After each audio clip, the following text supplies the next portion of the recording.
يعني بتصدق يا عمو كل يوم بالليل عم ننام بردانين وجوعانين.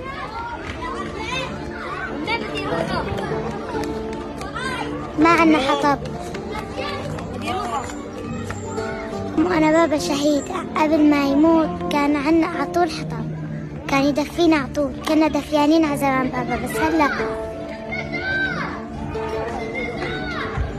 كل شي خرب، صار بابا بمحل ونحن بمحل. طيب يا عمو نحن شو ذنبنا نبرد؟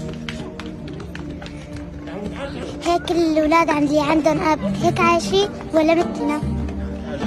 طيب يا عمو ابنك نام مرة بس مرة بدون أكل هو بردان؟ طبعا لا. شو ذنبنا نحن؟ كل الأولاد اللي عندهم أبهات عطول عم بيناموا دفيانين.